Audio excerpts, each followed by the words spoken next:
আসসালামু আলাইকুম। ৫০ থেকে ৬০,০০০ টাকা ইনকাম করি এমন টাইটেলে একটা ভিডিও কালকে আপলোড করছিলাম। তো অনেকে দেখার পরে ভিডিওটা সম্পূর্ণ না দেখে ভাবছে যে মনে হয় সত্যি সত্যি আমি ৫০ থেকে ৬০,০০০ টাকা ইনকাম করি।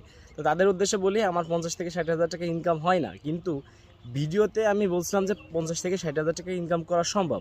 এর জন্য লেগে থাকতে হবে, চেষ্টা করতে হবে। তো আমি চেষ্টা করে যাচ্ছি আল্লাহর রহমতে। ইনশাআল্লাহ প্রতিনিয়ত ইমপ্রুভ করার চেষ্টা করছি। আপনাদের দোয়া থাকলে ইনশাআল্লাহ ৫০ থেকে ৬০,০০০ না, আমি আরও বেশি ইনকাম করা এখান থেকে সম্ভব সেটা দেখাবো ইনশাআল্লাহ। এবং যেদিন ৫০ থেকে ৬০,০০০ টাকা ইনকাম হবে সেই দিন প্রমাণসহ ভিডিওটা আপনাদেরকে দেখাবো, জাস্ট ফর ইন্সপিরেশন, যারা আসলে ব্যবসা করতে চাচ্ছেন।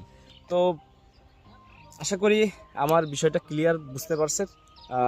আমার এখন ওইভাবে কোনো ইনকাম নাই, মানে জাস্ট ওখান থেকে ফুডকার্ট থেকে এখন লস প্রজেক্টের মতোই চলছে আর কি। তো যাই হোক, আপনাদের দোয়া থাকলে আল্লাহর রহমতে ইনশাআল্লাহ ৫০ থেকে ৬০,০০০ না আরও বেশি ইনকাম করা সম্ভব হবে। সবার কাছে দোয়া প্রার্থী, দোয়া করবেন এবং সাথে থাকবেন, পাশে থাকবেন। আসসালামু আলাইকুম রহমতুল্লাহ।